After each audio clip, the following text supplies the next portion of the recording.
Zion and Aleph, we had a question before Rabbi Yehuda's opinion that the Succah of a Sukkah has to be made from the Daled Minim, from the four species. And the Gemara challenged this this question, this idea that says it has to be from the four species because we found a Braita where Rabbi Yehuda states that they use boards of erez, boards of cedar wood, for the schach. So we see that, and cedar is not from the four species. It's not from the myrtle. It's not from the willow. It's not from the palm, right? So that seemed to be a contradiction, Rabbi Yehuda's halacha. So what the Gemara answered, my erez, in the bottom of 37a1 in the art scroll, my erez, what does it mean when it says erez? It doesn't mean cedar, as the Gemara thought it means. The Gemara says generally erez refers to cedar wood. So the Gemara answers, my erez hadas, that erez refers to a certain type of hadas, a certain type of myrtle. Good morning, Jaime. Good morning, Rabbi. We are on 37a1, where the Gemara answered the apparent contradiction between Rabbi Yehuda. Because as we just said, Rabbi Yehuda holds, which is not the halacha, Rabbi Yehuda holds that the schach, the material for the cover of the sukkah, is very, very specific material, meaning he limits it to four types of materials.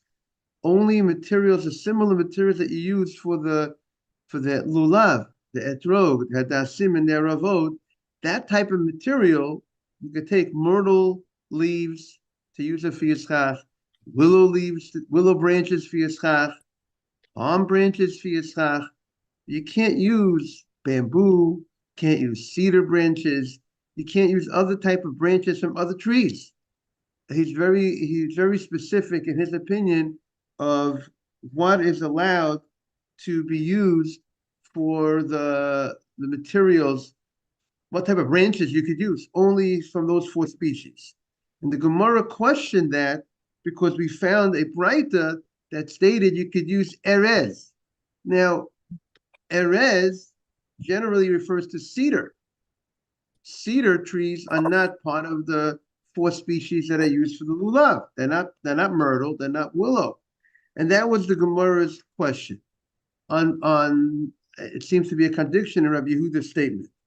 And the Gemara answers, my erez, what is erez? Even sometimes there's a word that commonly used refers to something, has a common translation, but sometimes that word could have a different translation. It could be used also in a different context or a different meaning.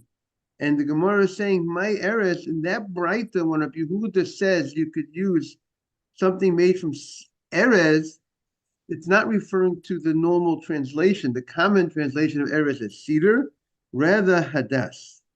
It's referring to a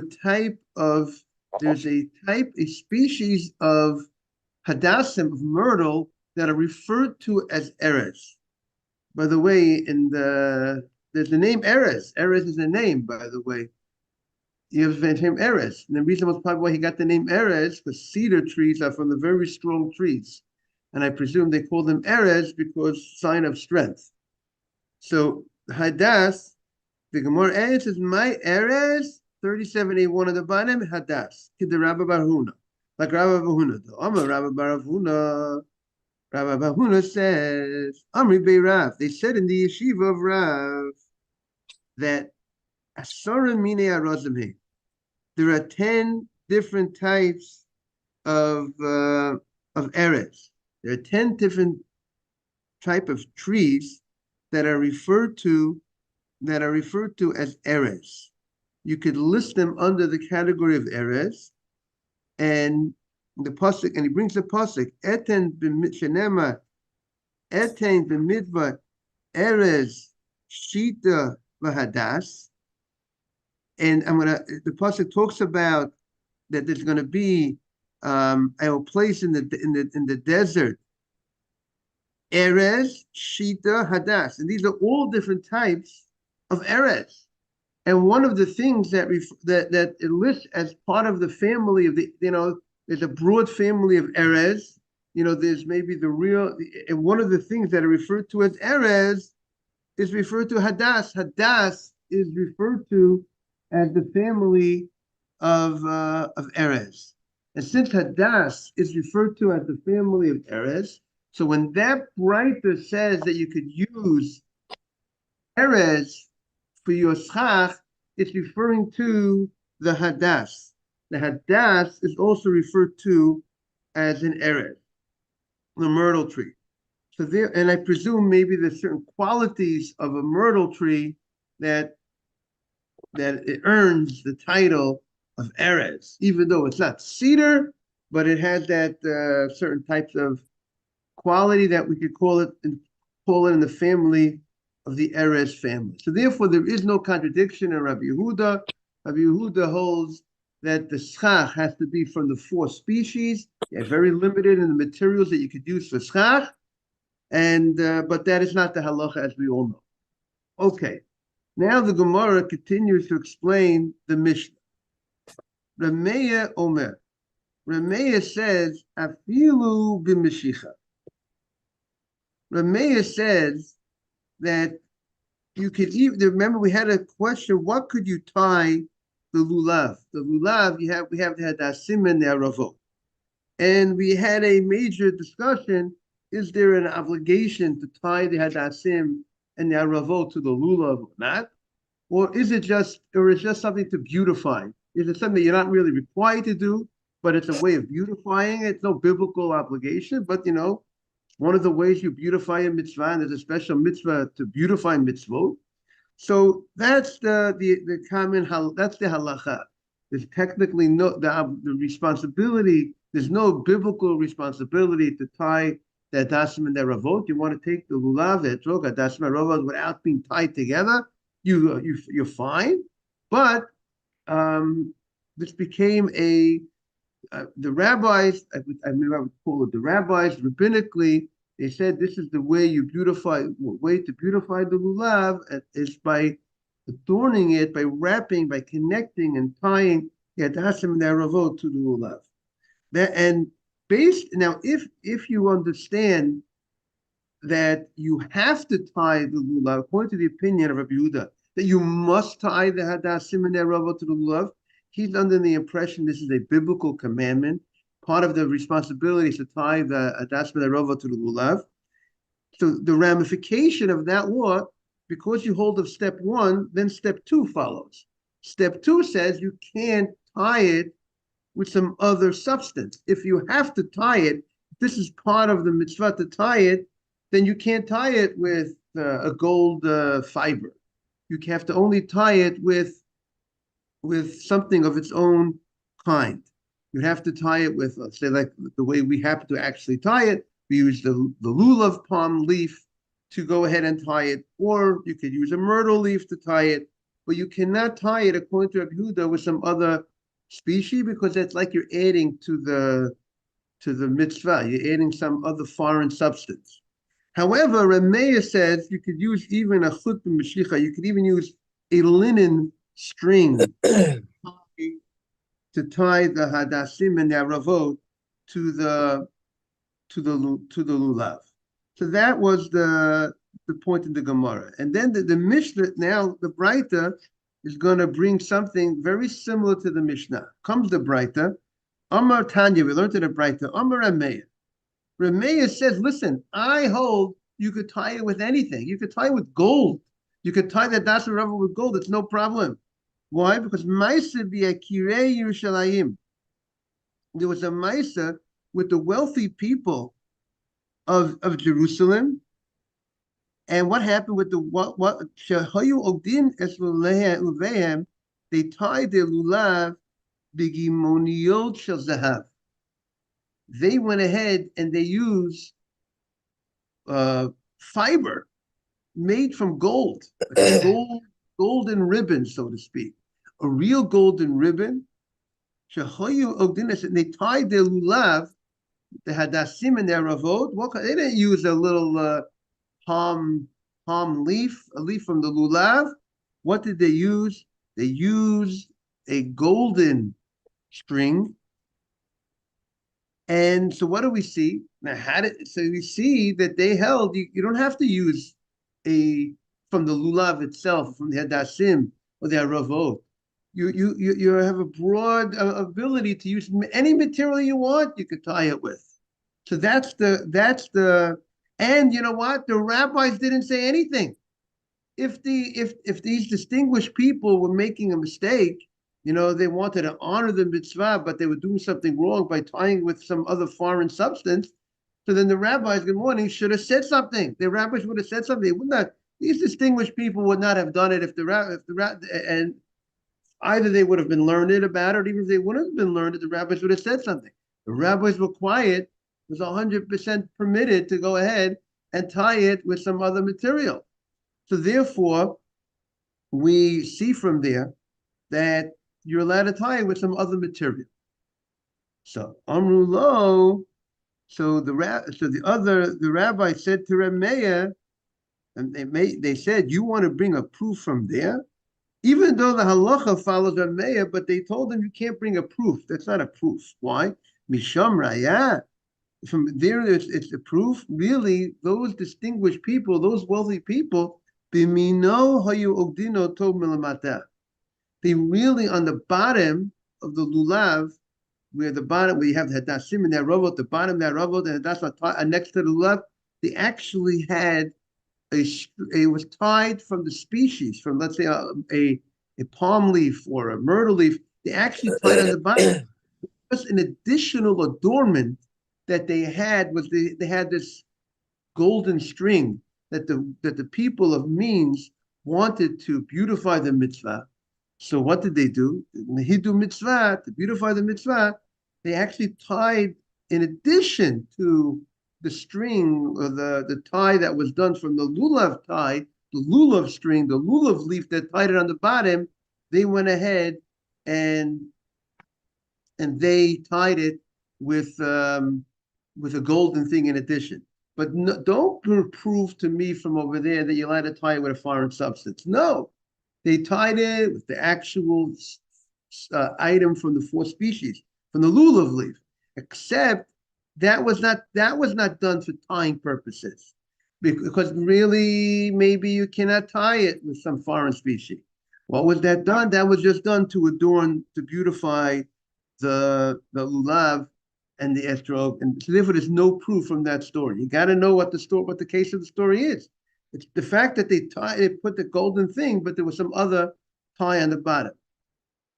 The commentaries ask, this is very similar to the Mishnah, that the Mishnah says something very similar to this to this statement of this Braita. So the commentaries have many different approaches of what is the Braita teaching us different than the statement of the Mishnah. If you'll notice, the difference between one of the differences between the language of the Mishnah from 36b and the language of the Braita is the Mishnah stated the men of Jerusalem, and the Braita states the Akirei, the distinguished, the wealthy people of Jerusalem. So the question is there any difference in that language between referring to the people of Jerusalem and the wealthy people of Jerusalem? So one idea I saw is that maybe the teaching us that it was appropriate for the people who are of means, who were able to afford it, like the wealthy people, they were the ones who really tied it with gold. But the people who couldn't really afford it, don't think that the people who couldn't afford it went ahead, or maybe if you can't afford it, it's not something that's asked of you to go ahead and spend something in a way to adorn a mitzvah. It's something you can't afford. the wealthy people were able to afford. They were the ones who were able to afford it to use gold. But the people who were the average person who couldn't afford it, that's not something that the rabbi that was necessary for people to spend on the mitzvah in a way if they can't afford that level of beautification. That is one. Rabbi, shouldn't it be prohibited to use gold? You're talking because of the golden calf, Jaime? Is that you come from that No, aspect or no, from I'm other talking about aspects? the separation of the mitzvah from being able to afford, not able to afford. We our mentality usually is, equality in terms of access to mitzvot. Like the hef shekel, you're only allowed to give the same. Right. So sometimes we don't want to embarrass the people who can't afford. There is that sensitivity, but yet there is that concept that a person of means, let's say there is a concept, a person who's capable to afford more would bring more korbanot, would bring more offerings on the holidays, would bring more gifts of offerings on the holidays. As the pasuk says, a person according to his means. So sometimes we do certain things to everybody the same, and on other times, the fact that a person of means is blessed with certain things, he's supposed to go ahead and beautify the mitzvah according to he could afford. For instance, an etrog box. The guy learning in Kollel might not be able to afford a silver etrog box. But the person who's of means, who could afford a silver etrog, is supposed to buy a silver etrog box. He's supposed to beautify the mitzvah the way he's able to afford it. So there is or a Megillah case, or a person, if a person can't afford certain things, we say there is a mitzvah to beautify. There is a concept to beautify a mitzvah, and the person, therefore, the person of means should spend more for an etrog. But He don't could we buy a learn night from there. the teneh when they took the basket? Right. So we have to analyze at which the cases that we wanted to you know to make the people, not to embarrass certain people, and on the other hand, maybe sometimes it's not looked you know as an embarrassment. I think there was also issues with maybe how they would bury somebody, what kind of that maybe if the I think there was embarrassing for the people if they would only if the rich people would use certain type of material. But we have to analyze the different cases when there was when there's considered a sensitivity that people should be all do the same thing, and on the other hand, when it's the appropriate thing, and it's a mitzvah. On the contrary, it's a mitzvah that the person of means should beautify. You know, he should have The there's a mitzvah tying the that aravot with gold is beautification. is beautification. That person who's tying the ravot and dasim with gold is beautifying the mitzvah. He's Any showing opinions the other way? Any of the rabbis have any opinions differently? in the only issue the Gemara had here, the question was, is it appropriate to tie it with gold, not because you're using gold, not because it's something that the person is different than everybody else, The but material. with the material, do you have to have it from the material of the four species? But even if you hold it has to be from the four species on the bottom, I mean, everybody would agree if you're on top, if you would adorn it with gold, and it's not for the purpose of tying it, everybody would agree it's fine. There is no hesitation, and therefore a person of means has to really, I think, has to ask himself and look at the way he performs mitzvot, and he or she performs mitzvot, to say, am I using my means in a way? Am I beautifying the mitzvah? Now, what are some of the examples that Rashi that's given for hidur mitzvah? What are some of the examples? Beautifying a mitzvah. It says a talit na'ah. It's brought down having a nice talit. A nice talit. So a person of means is supposed to have a nice talit. Now, or everybody. It says really everybody is supposed to have a nice talit. And that's one of the ways you beautify a mitzvah: a nice talit, a nice mezuzah, a nice,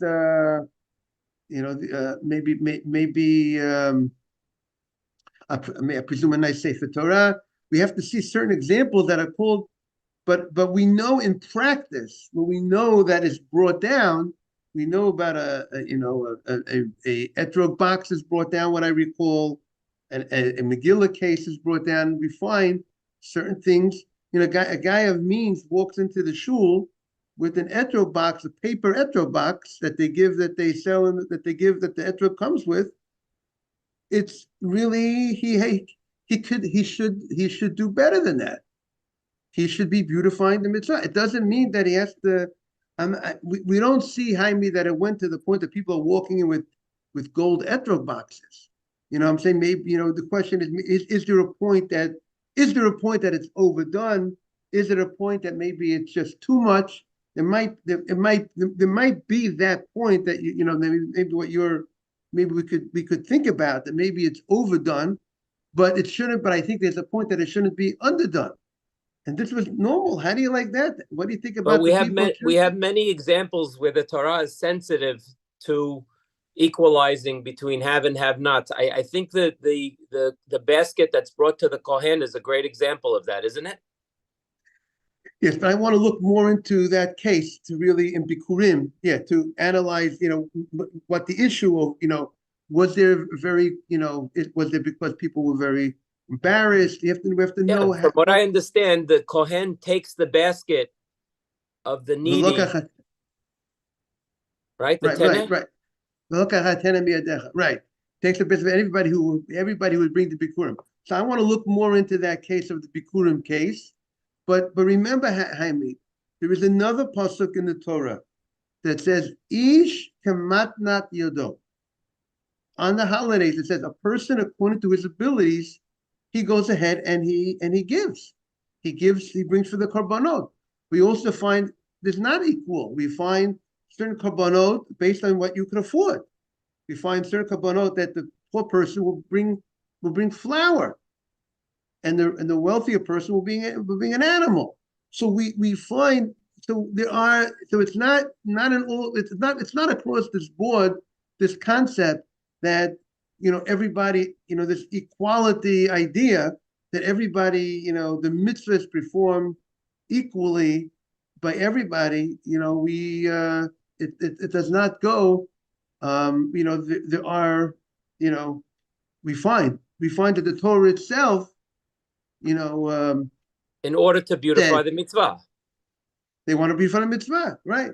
So you do, the person could do more. It says the person. We don't say that everybody on the holiday brings the same amount of donations on the holiday of animals to the Beit HaMikdash. We say the pasuk says according to what you can afford. So you are correct about the Machzah Shekel. You are correct. There are certain cases that the Torah puts everything across the board, and then there's certain cases that the Torah says, depending on the person's ability. And therefore, what we're saying now is, and also maybe there is, there's a big concept of humility, right? We have to act with humility, but there's also a concept when here it's not about me, it's about beautifying a mitzvah. So then maybe a person has to say to himself, and which the mitzvah, beautifying a mitzvah, is asked on every Jew. Every Jew has a mitzvah to beautify a mitzvah, wealthy and not wealthy. And then a person has to ask himself, how am I doing in this mitzvah of beautifying a mitzvah? So we see that the people of Jerusalem, they actually they went out of their way in a beautiful way to tie the lulav with fibers of gold, and that was something that was beautiful. I mean, according to this, perhaps maybe we could start a trend.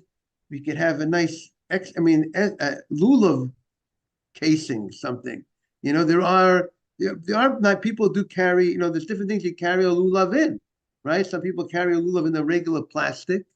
Some have like a nice leather, something that's all part of beautifying the mitzvah. So that's one idea of the difference between the Mishnah and the Braita, is that it was specifically the wealthier people who were able to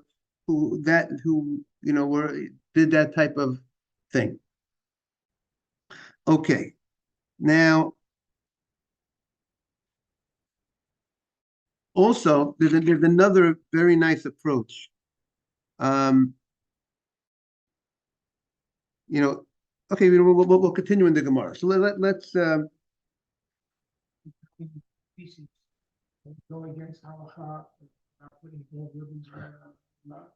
so if you can only use the 4 species, so that approach would hold that you have to tie it with the 4 species, but you can nevertheless adorn it. In additional to tying with the 4 species, you could adorn it with gold. I mean, the one who holds that you have to use the 4 species, he holds you cannot tie it with anything but the 4 species. But once you tied it with the 4 species, then you could go ahead. But when you're adorning it, it's not like a 5th species, right? Because since it's not part of what you have to do, it's not called like you're doing something extra. You know, in the Masifta, the Gemara, they have 5 approaches to what else is what is the Breita adding to the Mishnah. So they bring the Aruch LaNer that he says like this: the people who tied it with the gold fibers, since the Breita, the morning, identified them as the wealthy people tied up with the gold fibers, so therefore we understand that there was a proof. What was the proof? That even the wealthy people that were capable of tying it with the bottom using gold fibers, and yet they were careful to go ahead and only use from the 4 species. That shows you that they hold that the only thing you could tie a lulav with is from the 4 species. But the Mishnah, when the Mishnah said that the people of Jerusalem, they had it adorned with gold, it was possible to say that those people of Jerusalem were not wealthy people, right? The Mishnah stated, Anshe Yerushalayim, the men of Jerusalem. Men of Jerusalem is a very, they sound like the Jerusalem people. So you could have said over there that they were not wealthy people, and they did not have the ability to tie it both on the top and the bottom with gold, and therefore maybe that's why they tied it on the bottom with lulav strands. But the fact that they tied it on the bottom with lulav strands, the average person, is no proof that you can't use gold. Maybe the reason why they tied on the bottom with lulav strand is because those average person of Jerusalem cannot afford both on the top and the bottom to tie it with gold. So therefore, maybe on the top, which is much more seen to the people, just like the etrog, we said the top part of the etrog is the most important part of the etrog, because that's what hits the eye the most. So maybe that's why they tied it on the top with gold and the bottom with non-gold. But it's not a proof that you can't use gold on the bottom. But the fact that the Breita says that the wealthy people of Jerusalem only use gold on the top and they did not use gold on the bottom, they could have afforded gold on the bottom. They could have afforded tying the top with gold fiber and the bottom. So why didn't the wealthy people of Jerusalem beautify them, tie it on the bottom with gold?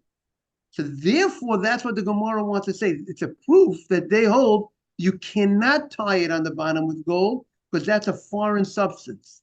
That's why the Gemara brings, I thought it's a beautiful idea, why the Breita sheds more light than the language of the Mishnah. Because the Breita says, who were the people that tied it on top? The way the point to the Chachamim of the Breita, who tied it on top and not on the bottom with gold? It was the wealthy people. Why did the wealthy people tie it on the bottom with gold? They should have. The answer is because they held they couldn't tie it on the bottom with gold because it's a foreign substance. Rabbi, Yes, isn't one of the rules of the Succah is that you can't use a material that's mekabel tum'ah? Correct. But here we're talking, right, correct. So here we're talking about the lulav and the etrog. We're not that halacha is only for the schach. You could wrap, But why would some we that's be able to use a material that's mekabel tum'ah for the lulav and etrog and not for the skach? because the source of that law that you have to use something that's not makabel tumah is from a pasuk that says that emphasizes the solet goren, that talks about the the waste product of the granaries. That's the item that you use for the schach, which waste product of the granaries are the products that are not makabel tumah. It's those, but that teaching is specifically going on the schach. It's not going on the lulav and the hadashim. Therefore, you could wrap it with something that would be mekabel tuma. Very good point. Okay, so that's the beautiful Gemara. Okay, so now the Gemara continues. We are on 37a2. Amar lahu Rabba. Rabba said, Lahanahu megadlei hoshana de beresh galuta. The people who were responsible to tying the lulav in the house of the Reish Galuta. As you know, the Reish Galuta means the head of the exile. They had, you had in outside of Israel, let's say in Bavel, Babylon, you had the leading rabbi and had leading power. He was like it was a big political position, and in a proper way, representing the Jewish people. And Rabbah told the people who were responsible to tie the lulavim, he told them,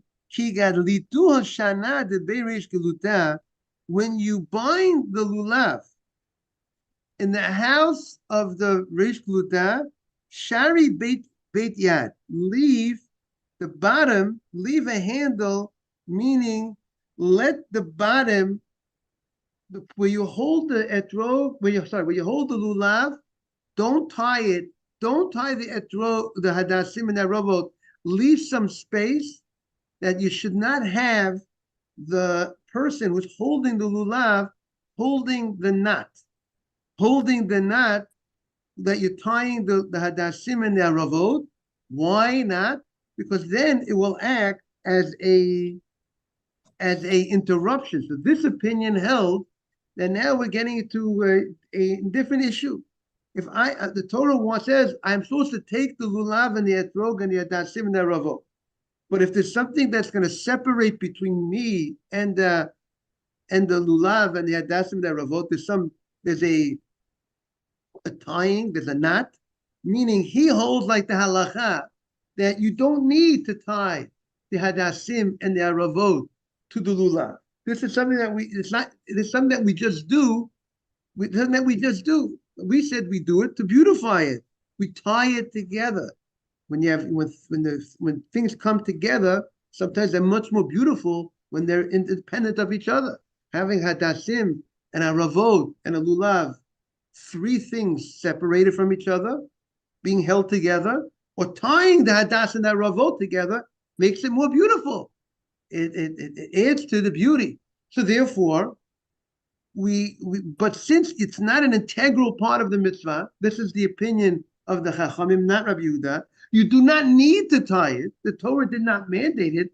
So now that you want to beautify it, but what you're doing through the beautification, Rabbah says you're creating some sort of interruption, some sort of hefsek, some sort of chatzitza. That's a chatzitza is some sort of interruption. Like when a lady goes to the mikvah, they talk about, how she has to make sure she doesn't have anything else. Her body has nothing, she doesn't keep on her body other items of foreign substances. That will act as a chatzitza, as an interruption. Or when you dip a utensil in a mikveh, right? You take off the stickers, you take off the items. You don't leave the wrappings or certain things on, because that will act as a separation between the water and the utensil. You remove those stickers, you remove those foreign items. So comes Rabbi says he's afraid that if you're going to tie that asim and that ravat all the way on the bottom where you're holding it, then you're going to be holding on to that knot that's tying it together, that string that even if it's a lulav string or even if it's a gold string, whatever you're using, that will act as a separation between you and the mitzvah. That is his opinion. He says, I don't want any separation, and that will invalidate the mitzvah. Comes Rava, and Rava says no. Because this type of thing that you have around the lulav, it's not that you put a plastic bag around the lulav. Good morning, Dave. You have a plastic bag around the lulav. You have something there to beautify the lulav. So something that's made for beautification purposes does not act as an interruption. So therefore, we don't look. He says we don't look at this tying, this knot that you tied, whatever you tied, whether you use the gold fiber, whether you use even the lulav thing, leaf of the lulav to tie it, and you hold it, and you actually hold the lulav. You're holding onto that knot. You're holding onto that gold fiber. That's not called a chatzitza. Comes Rav. Why? Because since it's for beautification purposes, we don't look at it as it's a separator. It's separating that's Rava's opinion. Will not be a chatzitza. Now that would be a very good question to look, in the halacha when it comes to dipping in the mikveh. If there's something there, something that's not part of the utensil, but it's there to beautify it, how far would we go with this halacha? This what Rava says by lulav. He says you have some sort of foreign item, and you're holding on to it. When you're holding on to the lulav, you're holding on to that item that's tying the hadashim and the rava together. But since that's there for the case of beautification, it's not considered some sort of barrier, because the beauty of the item makes it like tafel, become part of the item itself, and it doesn't act as a barrier of a separation. Rabbi, do we learn from that a gold watch is not chasitza of your tefillin?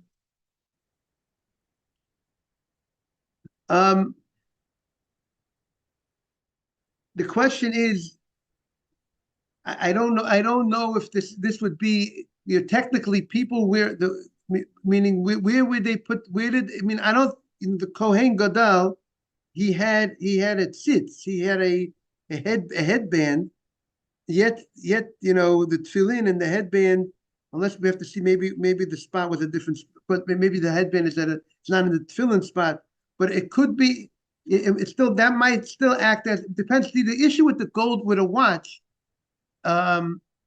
you're saying, is this the reason for it? Is it because it's beautification? Whatever, the guy's not wearing a gold watch. See, I don't think that when I was younger, I saw someone wearing a gold watch under the tefillin, and it said the halacha is that a gold watch is not chasisa of tefillin. But I wanted to know, is that only because it was a gold watch, or gold? The yes, halacha? Specifically only gold. Other watches are all chasisa. I would have to look into it, because I was under the impression that if a person, I didn't think it was specifically for gold watch. That's what we're going to look up. I was taught you say it was only because it's gold. Interesting. Okay, we got to. You're talking about when let's say it's like right over here, right? You're talking about right over here. Right over here. Exactly. Right? Exactly. Okay. You know what? Let's look into that. I'm going to do my homework on that. I want to get back. Thank you, Rabbi. Thank you. Okay. Have a great day, everybody. Have a great day. Thank you. You too. Bye-bye.